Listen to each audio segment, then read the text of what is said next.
Hello and welcome. Tonight, we'll be journeying back in time, not to the clamor of great battles or the intrigue of royal courts, but to a place of quiet focus and meticulous dedication. We're going to explore the quiet lives of ancient scribes, the unsung heroes who preserved history, one character at a time. So, find a comfortable position, close your eyes, and let the gentle story of the written word guide you into a peaceful sleep. Imagine a world without printers, without computers, without even the humble printing press. In this world, every single word that was to be preserved, every law, every poem, every sacred text, had to be copied by hand. This was the domain of the scribe. Let's begin in ancient Egypt, under the warm, steady sun. Here, scribes were highly respected members of society. They were the keepers of records, the administrators of the state. To become a scribe was to secure a life free from hard physical labor, a life of intellect and influence. Young boys, often from privileged families, would attend special schools to learn the complex art of hieroglyphics. This was no easy task. The Egyptian writing system contained hundreds of signs, each needing to be drawn with precision and care. Their training was long and arduous, often starting at a very young age. They would spend years practicing on broken pieces of pottery or limestone, known as astraca, before they were ever allowed to touch precious papyrus. They learned to make their own tools, brushes from reeds, chewed at the end to create fine bristles, and palettes for holding black and red ink. Black ink was made from soot mixed with a plant-based gum, while red ink, used for headings or important passages, was derived from ochre. Picture a scribe at work. He sits cross-legged on the floor, a roll of papyrus stretched across his lap. The air in the scriptorium, the room where scribes worked, is still and warm. The only sounds are the gentle rustle of papyrus and the soft dip of a brush into an inkwell. His posture is crucial. A straight back was essential for long hours of writing. He holds his reed brush with a steady hand, his eyes focused intently on the text he is copying. Each stroke is deliberate. There is no room for error. A mistake on an expensive roll of papyrus could be a costly disaster. These scribes documented everything. They recorded the grain harvests, the taxes owed to the pharaoh, legal contracts, medical procedures, and religious spells from the Book of the Dead. They were the memory of the entire civilization. Their work ensured that the machinery of the vast Egyptian empire ran smoothly. Yet, their lives were quiet, spent in concentration, their worlds defined by the neat columns of text they created. Now, let's travel across the Mediterranean to the monasteries of medieval Europe. The world has changed. The grand temples of Egypt have faded into history, and a new faith has spread across the land. In the quiet cloisters of stone monasteries, a different kind of scribe is at work. The monk. For these men, copying texts was not just a job. It was a form of worship, a sacred duty. The scriptorium was often one of the few heated rooms in the monastery, a testament to the importance of their work. Silence was the rule. Communication was often done through a complex system of hand gestures, ensuring that nothing disturbed the holy act of transcription. A medieval monk's day was structured around prayer and work, or ora et labora. Hours were spent hunched over a sloping wooden desk. Instead of papyrus, they wrote on parchment or vellum, made from the treated skins of animals like sheep or calves. Preparing the skins was a long, laborious process of scraping, stretching, and smoothing, until a perfect writing surface was achieved. The monk's tools were also different. He used a quill pen, usually made from the flight feather of a goose, which had to be carefully cut and sharpened with a small knife. The ink was a mixture of oak galls, iron sulfate, and gum arabic, creating a deep, permanent black. Imagine the patience required. A single large book, like a Bible, could take a scribe more than a year to complete. He would work by the natural light from a nearby window, copying letter by letter, page by page. The script itself was a work of art, from the strong, formal, unshelled script of early manuscripts to the intricate, decorative Gothic script of the later Middle Ages. But it wasn't just about copying the words. Many manuscripts were beautifully illuminated. Specialist monks, known as illuminators, would add elaborate illustrations, decorative borders, and gilded letters. They used brushes made from squirrel or ermine fur, and paints made from ground minerals and plant extracts. Gold leaf was painstakingly applied, making the pages shimmer in the candlelight. Each book was a unique treasure, a masterpiece of devotion and artistry. Life as a monastic scribe was one of discipline and isolation. Their hands would cramp, their eyes would strain in the dim light, and their backs would ache from the long hours. Yet, they persevered.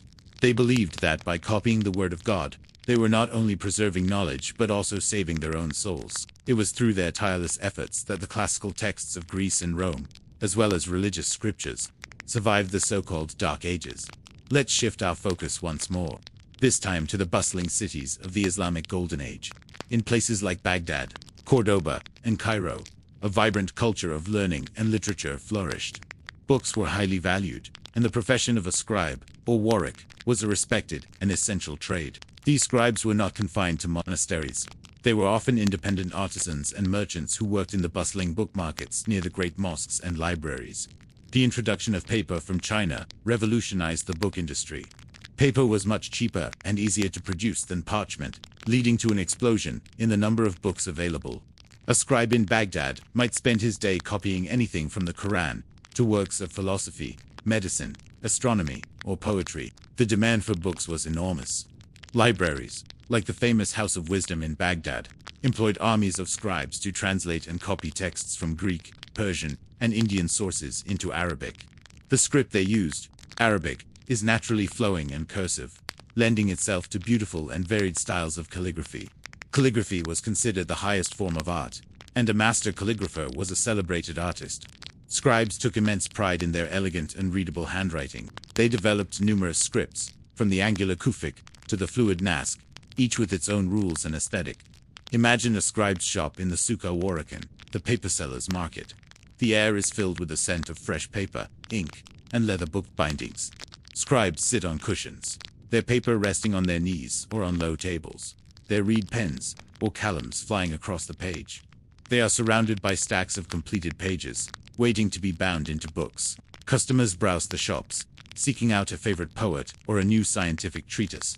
It was a world where knowledge was a commodity, and the scribe was the master craftsman who produced it. Regardless of the era or the culture, the life of a scribe was one of quiet dedication. It was a life lived through the hands and the eyes, a life of focus in a world that was often chaotic. They were the silent guardians of human thought, the vital link in a chain of knowledge stretching back thousands of years. Without their patient, meticulous work, our understanding of the past would be a faint whisper. As we rest here now, let the image of the scribe soothe your mind. Think of the steady, rhythmic motion of a hand moving across a page. We'll gently drift back in time to explore the ancient world's fascination with dreams. Settle in, get comfortable, and let your mind unwind as we journey through the mysteries of the dreaming mind. Our story begins in Mesopotamia, over 5,000 years ago, in the fertile lands between the Tigris and Euphrates rivers. Here, the Sumerians, Akkadians, Babylonians, and the Syrians all shared a profound belief that dreams were not mere figments of the imagination. To them, dreams were divine messages, a direct line of communication with the gods. The most vivid and significant dreams were thought to be sent by the gods themselves, offering warnings, prophecies, or guidance. Ordinary dreams, those hazy, half-remembered scenes, were often attributed to demons or the spirits of the deceased. But a clear, memorable dream, that was something to be taken very seriously. The Babylonians even had a specific goddess of dreams. Mamu temples often had dedicated dream interpreters, priests and priestesses known as Biar, and A'il. These individuals were highly respected scholars of the celestial and terrestrial worlds. When someone had a troubling dream, they would visit the temple. The interpreter wouldn't just listen to the dream's narrative. They would also consider the dreamer's social status, their current circumstances, and even the time of night the dream occurred. They believed a dream experienced just before dawn was more likely to come true. They consulted extensive dream books, vast collections of clay tablets that catalogued thousands of dream symbols and their meanings. These were essentially the world's first dream dictionaries. For example, a dream about flying upward might signify success and good fortune. Conversely, dreaming of falling could portend failure or loss. Everyday objects held symbolic weight. Dreaming of a date palm might mean you would have a long life, while dreaming of a wild dog could symbolize an enemy. The interpretations were often based on wordplay in their language. The process was methodical, almost scientific in its own way, a calm and ordered attempt to understand the chaos of the subconscious. Now, let's travel west to the sun-drenched banks of the Nile, to ancient Egypt. Much like the Mesopotamians, the Egyptians saw dreams as a bridge between the mortal world and the divine realm. The Duat, they believed that during sleep, the soul, or Ba, could leave the body and wander through this other world. The encounters and experiences the Ba had were the substance of dreams. Because of this belief, dreams were considered potent sources of prophecy and divine will. The gods, particularly Thoth, the god of wisdom, and Base, the protector of households, were thought to send dreams. The Egyptians documented their dreams and interpretations on papyrus scrolls. One of the most famous of these is the Chester Beatty Papyrus III. Dating back to around 1250 BCE, this ancient text contains a list of over 200 dreams and their meanings. The interpretations were often based on a principle of opposites or similarities. For instance, dreaming of a large cat might mean a large harvest was coming. A prediction based on the similar-sounding words for cat and harvest in ancient Egyptian. Dreaming of looking at your face in a mirror was a bad omen, suggesting the desire for a new wife. But dreaming of seeing your face reflected in water was a good sign, promising a long and respected life in your current position. If an Egyptian had a particularly disturbing nightmare, they wouldn't just worry. They would perform specific rituals upon waking to ward off the evil foretold. These rituals could involve reciting spells, making offerings to the gods, or even using protective amulets. It was a practical system designed to manage anxiety and restore a sense of control. Professional dream interpreters, known as masters of the secret things, were on hand in temples to help decipher the most complex visions. Even the pharaohs relied on these interpreters. The biblical story of Joseph interpreting the Pharaoh's dreams of fat and skinny cows is a famous example that reflects this deep-seated cultural practice. As we continue our journey, we arrive in ancient Greece, a civilization that gave us philosophy, democracy, and a new way of thinking about the mind. The Greeks inherited many ideas about dreams from the Egyptians and Mesopotamians, but they added their own philosophical layers. In the early Homeric epics, like the Iliad and the Odyssey, dreams are depicted as direct visitations from gods or spirits. A god might take on the form of a trusted friend to deliver a message in a dream. However, as Greek philosophy blossomed, thinkers began to question this purely divine origin. Philosophers like Heraclitus suggested that dreams arose from our own inner world, reflecting our individual nature. Plato believed that dreams could reveal the wild, untamed desires hidden within the rational soul. He saw them as a window into the darker parts of our psyche, parts that are suppressed when we are awake. His student, Aristotle, took an even more scientific approach. In his work on dreams, he rejected the idea that all dreams were divinely sent. He argued that dreams were a result of residual sensory impressions from our waking lives. The faint echoes of sights, sounds, and feelings from the day would bubble up in our minds as we slept, creating the sometimes bizarre narratives of our dreams. He did concede, however, that dreams might sometimes foreshadow future events. Not through divine intervention, but by picking up on subtle bodily cues of illness that were not yet apparent to the waking mind. Despite these philosophical inquiries, the belief in divine dreams remained strong in popular culture. The Greeks established dream incubation sanctuaries, the most famous being the Asclepians, dedicated to Asclepios, the god of healing. People suffering from illnesses would travel to these sanctuaries. They would perform purification rituals, make offerings, and then sleep within the temple's sacred chambers, a process called incubation. They hoped that Asclepios would visit them in a dream and either heal them directly or provide a vision that would reveal the cure for their ailment. Priests at the temple would then help interpret these dreams, prescribing treatments based on the divine instructions. Finally, we turn to the vast and powerful Roman Empire. The Romans, great synthesizers of culture, largely adopted the Greek view of dreams. They saw dreams as a mix of divine messages, psychological reflections, and physiological symptoms. Roman generals and emperors paid close attention to their dreams, believing they could foretell the outcome of battles or reveal political conspiracies. Julius Caesar was famously warned by his wife Calpurnia not to go to the Senate on the Ides of March because of a terrifying dream she had. He ignored the warning, and the rest is history. One of the most comprehensive works on dream interpretation from the ancient world comes from a Roman-era Greek writer named Artemidorus of Daldis. In the 2nd century AD, he wrote a 5-volume treatise called On Eidokrichika, or The Interpretation of Dreams. To write this book, Artemidorus traveled extensively, collecting thousands of dream reports and their outcomes from people of all walks of life. He developed a sophisticated system for dream analysis. He distinguished between two main types of dreams: those that were simply reflections of the day's events, or anxieties, and those that were predictive. For a dream to be predictive, he argued, the interpretation must be personal. It had to take into account the dreamer's profession, health, social status, and habits. For example, a dream of having wings would mean something different for a rich man, a poor man, a slave, or an athlete. For the slave, it might mean freedom. For the athlete, victory. Artemidorus's work was incredibly influential, and it remained the standard text on dream interpretation for centuries, bridging the ancient world with the thought of the Middle Ages. From the clay tablets of Mesopotamia to the philosophical halls of Athens, the ancient world was united by a deep and abiding curiosity about the meaning of dreams. They were seen as messages from gods, reflections of the soul, and keys to the future. These cultures created intricate systems to decode their nightly visions, seeking guidance, healing, and a deeper understanding of their place in the cosmos. As we conclude our gentle journey, allow these ancient thoughts to fade into the background. Let the quiet rhythm of history soothe your mind. There is nothing more to do, nothing more to analyze. Simply rest. Have you ever dreamed of uncovering a lost city, a place swallowed by time and forgotten by history? For centuries, legends whispered of a magnificent city hidden deep within the jungle, a civilization so advanced it seemed to vanish into thin air. Many dismissed these tales as mere folklore, a flight of fancy. But what if I told you that this city wasn't just a myth? What if archaeologists have finally found it? Today, we're rejourneying into the heart of the unknown to unravel the secrets of a real-life lost city, and the breathtaking discoveries that are rewriting our understanding of the ancient world. Imagine trekking through a nearly impenetrable jungle, dense canopy blocking out the sun, the air thick with humidity, and the sounds of unseen creatures. For decades, explorers and treasure hunters searched for this fabled city, many returning empty-handed, some never returning at all. The local legends spoke of a white city, or a city of the monkey god, a place of immense wealth and strange magic, protected by spirits and curses. It was a story that captivated adventurers but was consistently dismissed by mainstream academia as pure fantasy. Then, a breakthrough came from an unexpected source: the sky.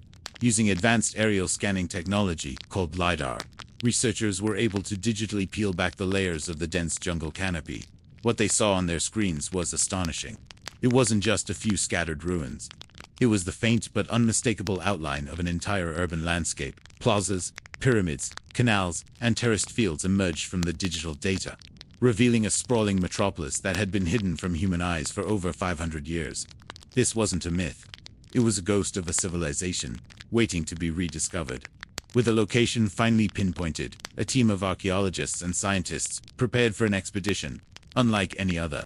They were airlifted by helicopter into a remote, untouched valley, a place so isolated, it felt like stepping back into a prehistoric era. The moment their boots hit the ground, they knew they were somewhere special.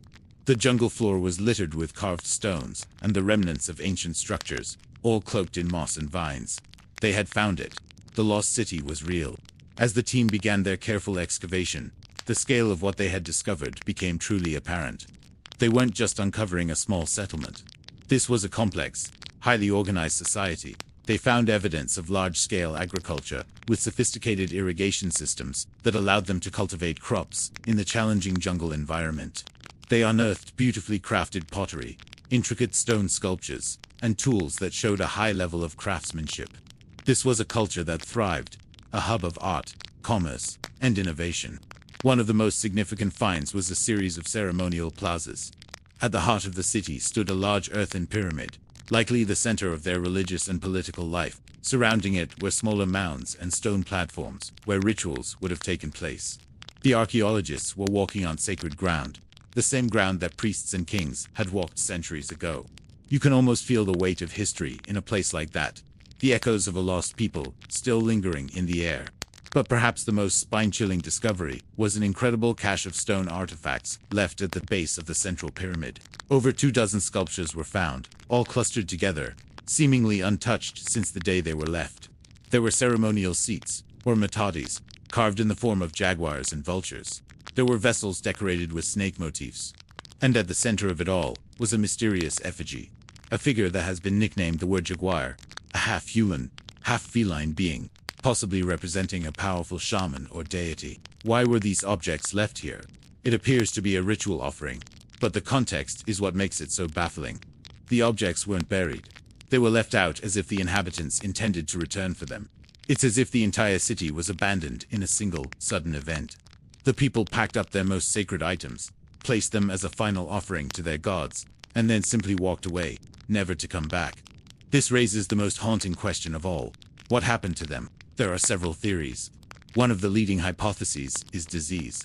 When European explorers first arrived in the Americas, they brought with them illnesses like smallpox and measles, to which the native populations had no immunity.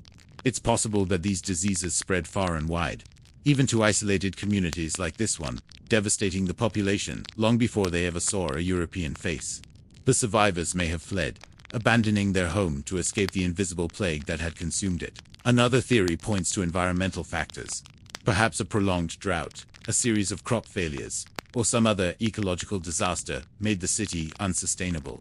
Life in the rainforest is a delicate balance, and any major disruption could have forced the inhabitants to seek a new home. Or maybe it was warfare. The region was known for conflicts between different groups, and it's possible this city fell victim to an invading force. Its people either captured or forced to scatter. The artifacts themselves offer few clues about the people's ultimate fate. Their writing system, if they had one, remains undeciphered. The sculptures are beautiful and enigmatic, but they don't tell a clear story of their creators' final days. The city is a giant puzzle, and archaeologists have only just found the box. The name of this civilization is still unknown. Their language is lost. We know they were brilliant engineers, talented artists, and devout followers of their gods, but we don't know what they called themselves. The discovery has been kept under a tight lid of secrecy to protect the site from looters. The exact location is a closely guarded secret, known only to the research team and the government of the country it's in. This is crucial because sites like this are incredibly fragile. One careless step can destroy centuries of history. One looted artifact is a piece of the puzzle gone forever. The goal is not to plunder, but to preserve and to understand. This incredible find challenges our view of the past. It shows us that there are still vast, unexplored corners of our own planet, hiding secrets we're only just beginning to unlock. It reminds us that ancient peoples were not primitive. They were sophisticated, adaptable, and capable of building magnificent societies in the most challenging of environments. This lost city is a testament to human ingenuity and resilience. The work is far from over. Future expeditions will return to the site, continuing the slow and meticulous process of excavation. They'll search for burial sites, which could provide invaluable information about the people's health, diet, and genetics. They'll continue to map the city's vast layout, trying to understand how its society was structured. And maybe, just maybe, they'll find a clue, a carving, an artifact, a piece of a forgotten language that will finally tell us who these people were and why they vanished. The story of this lost city is a powerful reminder that history is not a closed book. It's a living, breathing narrative that is constantly being updated with new discoveries. There are more lost cities out there, more forgotten civilizations waiting to be found beneath the sands, under the oceans, or hidden in the jungle. And with each new discovery, we get a little closer to understanding the full, incredible story of humanity. What do you think happened to the inhabitants of this mysterious city?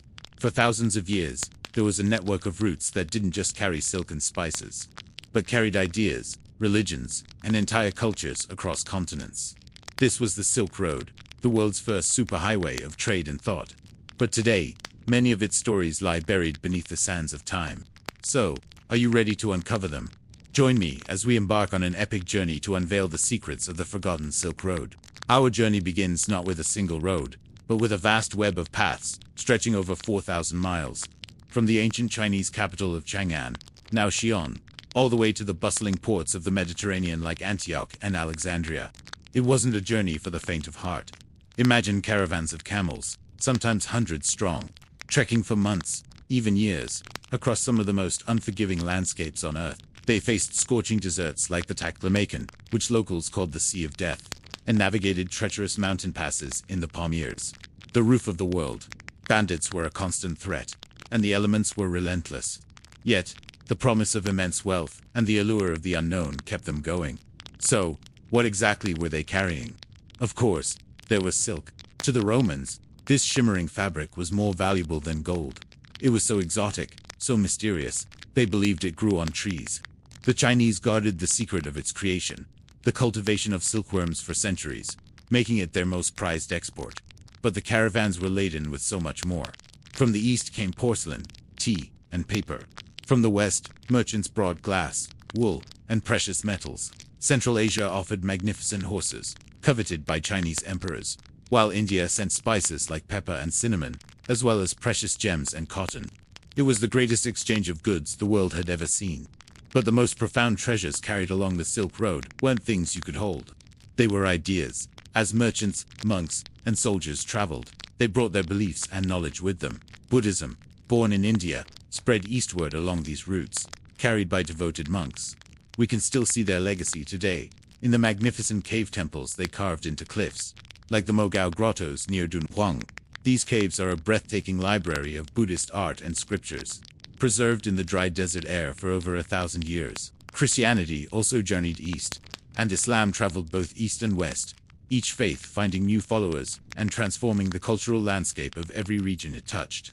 The Silk Road was a true melting pot of civilizations.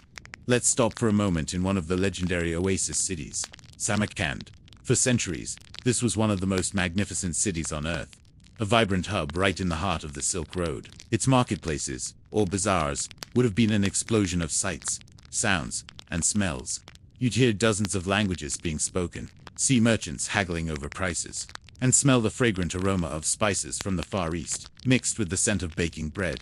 The architecture here is stunning. The Registan Square, with its 3 grand madrasas covered in intricate blue tiles, is a testament to the city's wealth, and its role as a center of learning and art.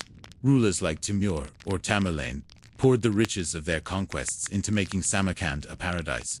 It was a city where science, poetry, and art flourished, all fueled by the constant flow of people and wealth from the Silk Road.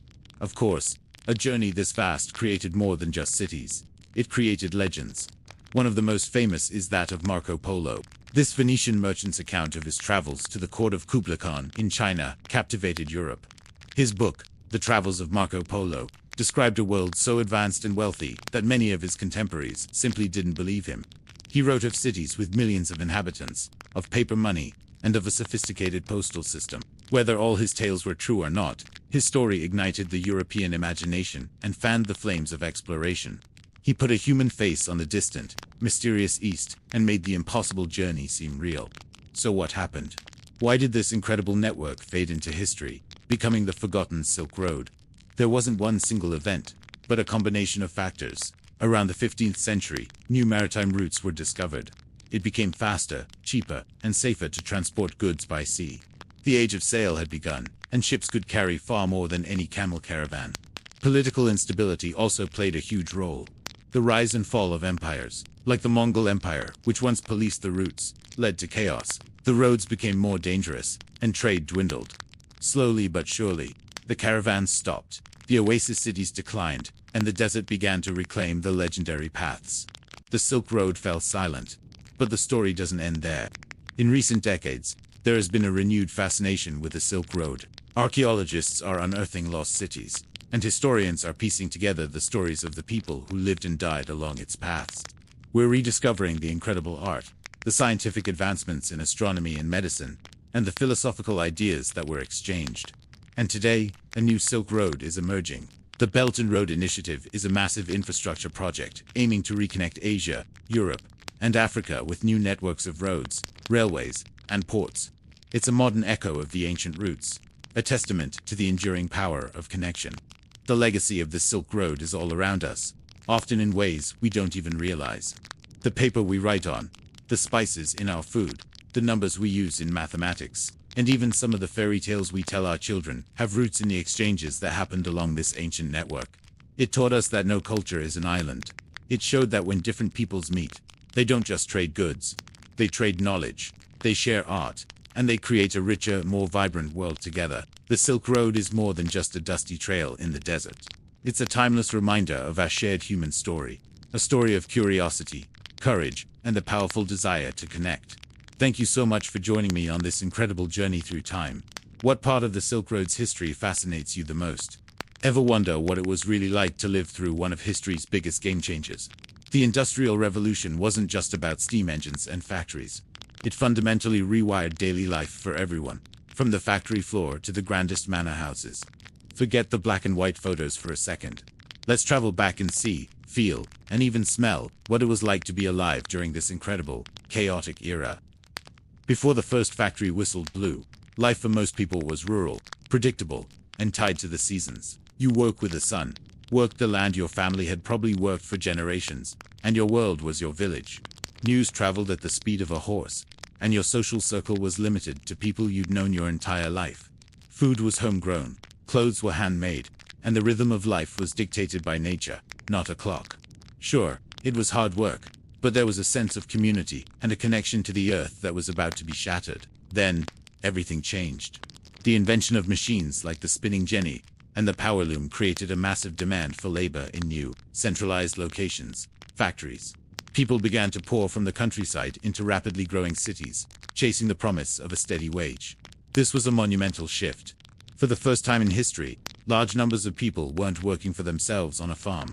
They were selling their time for money. The city became the new center of the universe. So, what was a typical day like for a factory worker? It was brutal. Imagine waking up before dawn in a crowded, poorly built tenement building. You'd share a small, damp room with your entire family, maybe even another family. The streets outside would be slick with mud and waste, a cocktail of coal smoke and pollution hanging heavy in the air. Clean water was a luxury, and diseases like cholera and typhoid spread like wildfire through these cramped quarters. You'd walk to the factory, a massive, noisy, and dangerous building. The moment you stepped inside, you were hit by the deafening roar of machinery. The air was thick with cotton dust or metal filings, making every breath a chore. For the next 12 to 16 hours, you'd perform the same repetitive task over and over. There were no safety guards on the machines, and accidents were horrifyingly common. Losing a finger, a hand, or even your life was a constant risk. And there was no compensation, no sick leave. If you got hurt, you were simply replaced. Children were a huge part of this workforce. Their small hands were perfect for reaching into moving machinery to fix broken threads, a terrifyingly dangerous job. They worked the same long hours as adults for a fraction of the pay. Education was a distant dream for these kids. Their childhood was spent inside the factory walls, contributing to the family's meager income. After a grueling day, you'd trudge home in the dark, exhausted to the bone. Your wage was just enough to afford rent and basic food like bread, potatoes, and maybe some cheap tea. There was very little time or energy for leisure. The pub offered a brief escape for many men, while women faced the second shift of cooking, cleaning, and caring for children in their squalid homes. Life was a relentless cycle of work, eat, and sleep, all governed by the factory clock. But this is only half the story. While the working class toiled in squalor, a new and incredibly wealthy class was rising. The industrial elite. These were the factory owners, the inventors, the bankers, and the entrepreneurs who capitalized on this new age. Their lives were a world away from the soot-stained streets of the workers. Let's imagine a day in the life of a wealthy industrialist's family. You'd wake up in a sprawling mansion, perhaps in a leafy suburb built far away from the smog of the factories that generated your wealth. Your home would be a testament to your success, filled with ornate furniture, plush carpets, and the latest technologies like gas lighting and, eventually, flushing toilets. Your day wasn't governed by a whistle, but by a strict schedule of social etiquette. Breakfast would be a grand affair, served by a host of domestic servants, butlers, cooks, maids, and footmen.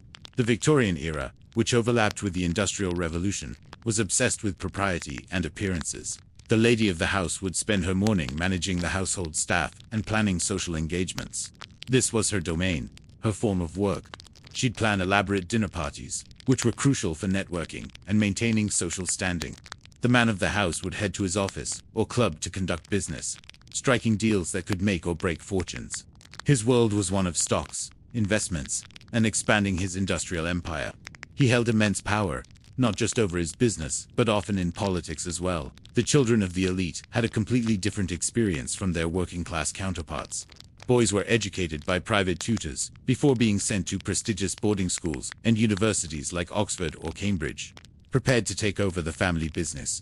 Girls were also educated at home, but their curriculum focused on accomplishments, things like playing the piano, painting, and speaking French, all designed to make them desirable wives for men of their own class. Their lives were sheltered, comfortable, and privileged. A stark contrast to the child laborers in their father's factories. Leisure for the wealthy was abundant. They enjoyed afternoons in newly created public parks, attended the opera and theater, took trips to the seaside, and engaged in sports like horse racing and cricket. Their wealth allowed them to consume goods from all over the British Empire and beyond. Exotic foods, fine silks, and handcrafted luxuries filled their homes. They were the ultimate consumers in this new consumer society. This massive gap between the rich and the poor created immense social tension. It wasn't just a difference in wealth.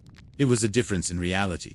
The elite often viewed the poor with a mixture of pity and contempt, believing their poverty was a result of moral failings rather than systemic exploitation. They saw themselves as captains of industry, civilizing forces, bringing progress to the nation, while many workers saw them as parasites, getting rich off their sweat and suffering.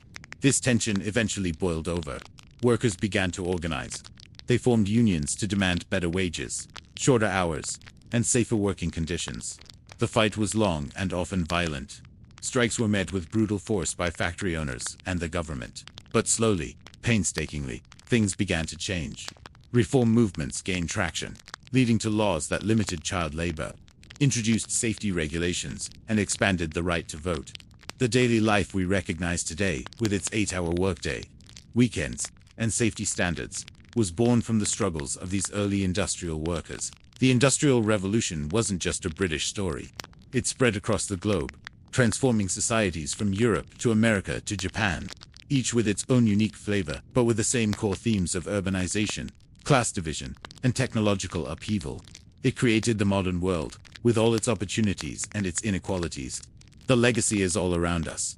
In the cities we live in, the jobs we do, the products we buy, and the very concept of time that rules our days. So the next time you clock in for work, enjoy a weekend off, or even just flick on a light switch, take a moment to remember the immense human drama of the Industrial Revolution. It was an era of incredible innovation and immense suffering, of dazzling wealth and desperate poverty. It shaped the lives of everyone it touched, and continues to shape our world today. Have you ever stopped to think about how your daily routine is even possible? Waking up to an alarm, flipping a light switch, grabbing breakfast from the fridge, and commuting to work or school. We take these things for granted. But just a few centuries ago, life was unimaginably different. The world we live in today was forged in the fires of a quiet, yet earth-shattering revolution. This is the story of how the Industrial Age didn't just change history. It completely reshaped the very fabric of our daily lives. Before the mid-18th century, the rhythm of life was dictated by the sun and the seasons. Most people lived in small rural communities. Your office was likely a field, and your co-workers were your family members. Everything was done by hand, from farming the land to weaving your own clothes. Time wasn't measured in minutes and seconds, but by sunrise, midday, and sunset. The world was overwhelmingly local. News traveled at the speed of a horse, and your entire life might unfold within a 20-mile radius of where you were born. It was a life of hard physical labor, but it was also a life deeply connected to nature and community. Then, everything changed.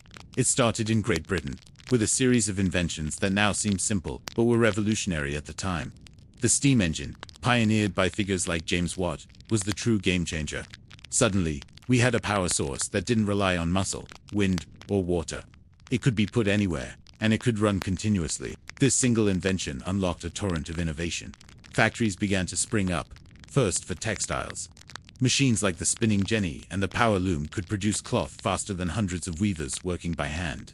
This shift pulled people away from the countryside and into rapidly growing cities. Imagine leaving the only home you've ever known, the open fields and familiar faces, for a bustling, crowded, and often dirty urban center. For the first time in history, masses of people began working for someone else, for a wage. The concept of a job as we know it was born. Life was no longer governed by the sun, but by the factory whistle. The day was divided into shifts, often 12 to 14 hours long, 6 days a week. Time became money. This new, rigid structure was a profound shock to the human experience. Inside these new factories, the work was grueling and dangerous. There were no safety regulations. Machines were loud, dirty, and unforgiving. The air was thick with smoke and lint. Yet, people flocked to the cities for the promise of a steady wage, something the unpredictable life of farming couldn't always offer. This created entirely new social structures. Huge working-class neighborhoods emerged, often characterized by overcrowded, unsanitary tenements. Families that once worked together on the farm were now separated, with men, women, and even very young children heading off to different factories. The home itself was transformed. Before, the home was the center of production. Now, it became a place of rest and consumption, a retreat from the harsh world of industrial work. The roles of men and women began to diverge more sharply. The idea of the male breadwinner and the female homemaker, the cult of domesticity, became an ideal, though it was a reality few working-class families could actually afford. But it wasn't all grim. The Industrial Revolution also brought about incredible improvements that we still benefit from today. Mass production made goods cheaper and more accessible than ever before.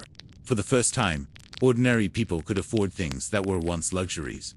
Multiple sets of clothing, better tools, and household items like pottery and furniture. Diets began to improve as new farming technologies and better transportation, thanks to railways and steamships, made more varied food available year-round.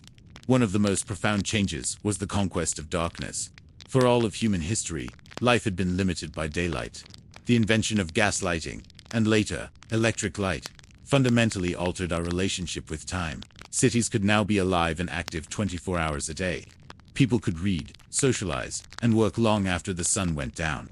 The night was no longer a time of inactivity and fear, but a new frontier for human activity.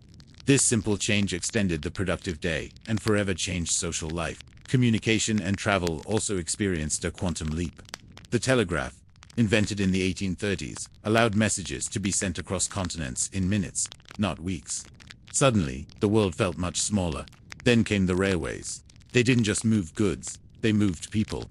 For the first time, it was easy and affordable to travel long distances, to visit family in another town, or to seek opportunities far from home. This new mobility mixed populations, spread ideas, and created a more interconnected, national, and global identity.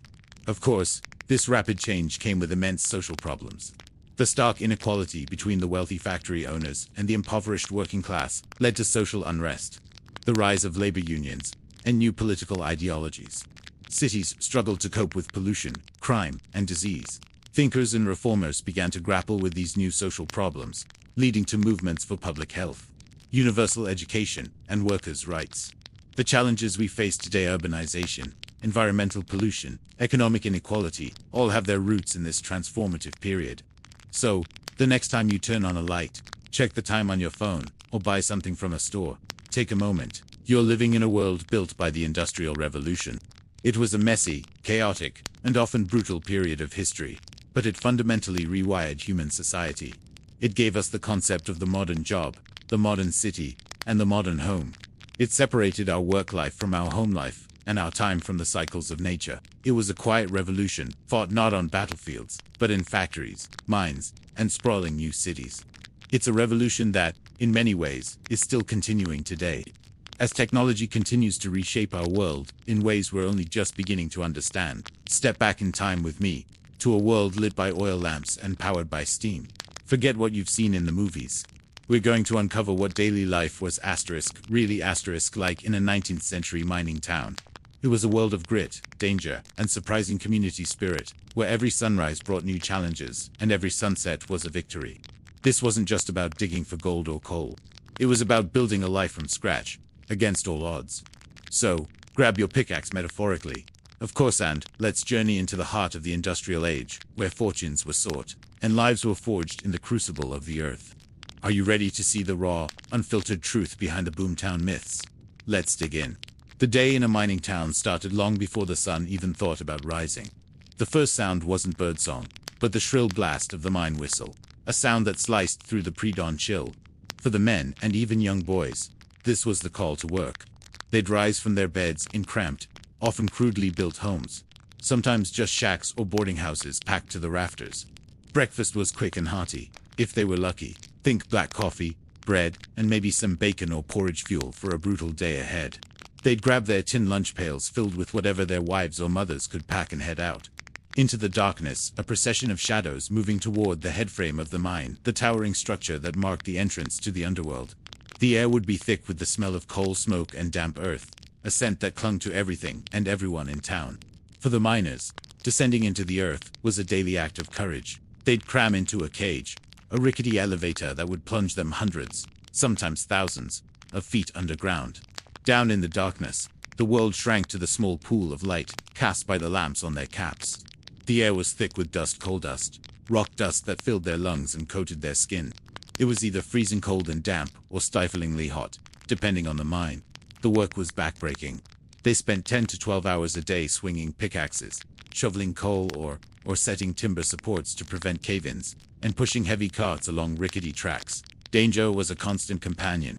Gas explosions, tunnel collapses, Flooding death was always just a breath away. There were no modern safety regulations.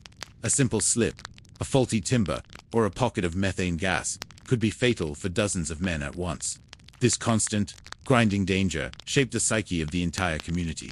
While the men were underground, the town above was a hive of activity, run by the true unsung heroes, the women. A woman's work was just as grueling, though in a different way. Her day was a relentless cycle of chores that started at dawn and ended long after dusk. She was responsible for hauling water from a communal well or pump, often a considerable distance. She cooked every meal from scratch on a wood or coal-burning stove that made the small cabins unbearably hot in the summer. She baked bread, tended a small vegetable garden if there was any patch of usable land, and preserved food for the long winter. Laundry was a monumental task, done by hand with a washboard and harsh lye soap. Scrubbing away the stubborn grime and coal dust from her husband's and son's work clothes, she mended torn garments, raised the children, and often took in boarders to supplement the family's meager income. On top of all that, she was the family's nurse, tending to injuries and illnesses with home remedies, as doctors were a luxury many couldn't afford. The women were the glue that held the family and the community together, their resilience, the bedrock upon which the town was built. And what about the children? Their lives were a stark contrast to childhood today. For many, especially boys, childhood was short. As soon as they were strong enough, around the age of 8 or 10, they were sent to work. They'd start as breaker boys in the coal mines, sitting for hours on end in dusty sheds, separating slate and rock from the coal as it rushed past on a conveyor belt. Their hands would be cut and raw, their backs ached, and their lungs filled with the same dust that would plague them for life. Other children might work as trappers, sitting alone in the dark mine tunnels for hours, their only job to open and close a wooden door to control air circulation. Schooling was a privilege, not a guarantee. If a town was large enough or progressive enough to have a one-room schoolhouse, the lessons were basic: reading, writing, and arithmetic. But for most mining families, a child's small wage was more valuable than their education. It was a harsh reality, but a necessary one for survival. Life in a mining town revolved around the company store. In many isolated towns, the mining company owned everything: the land, the houses, the school, and the only shop. Miners were often paid, not in cash, but in scrip, a form of credit that could only be used at the company's store. This system created a cycle of debt that was nearly impossible to escape. The company could charge inflated prices for basic necessities like flour, sugar, and tools, because there was no competition.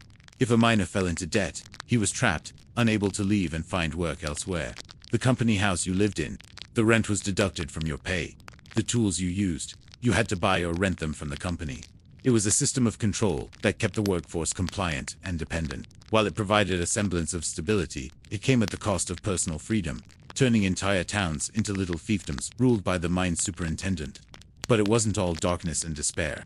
In the face of such hardship, mining communities forged incredibly strong bonds. Your neighbors weren't just people who lived next door. They were your lifeline.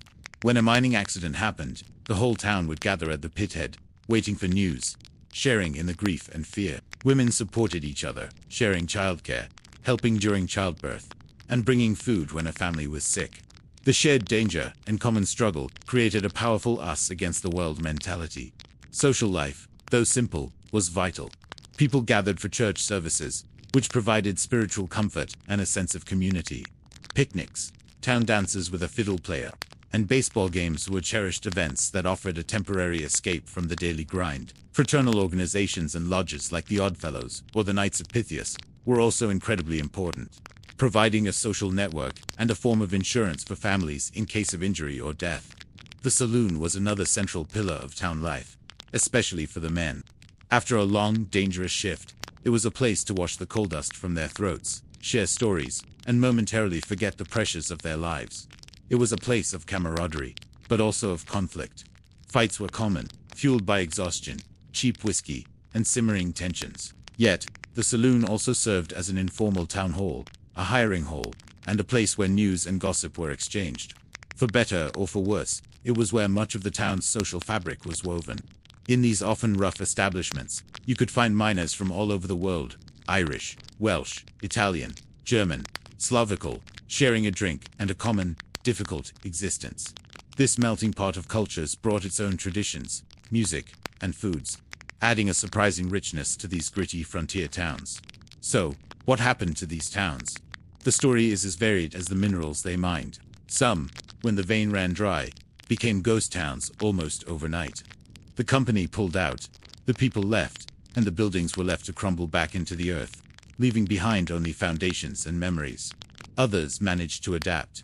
They transitioned to logging, agriculture, or tourism, preserving their historic main streets as a nod to their tough but proud past. A few lucky ones are still active mining towns today, though transformed by technology and modern safety standards that the 19th century miner could only dream of. The breaker boys and mule drivers have been replaced by sophisticated machinery, and the constant fear of disaster has been greatly reduced. But the legacy of those original towns remains. The real story of the 19th century mining town isn't just one of hardship. It's a testament to human resilience. It says about people who faced unimaginable conditions every single day and still found ways to build families, create communities, and hope for a better future. They were pioneers of the industrial world, and their labor fueled the progress of a nation. So next time you see an old black and white photo of a miner with a soot-covered face, remember the world he lived in, the pre-dawn whistles, the underground darkness, the strength of his wife, and the powerful, unbreakable spirit of the community he called home. Their story is a vital part of our history.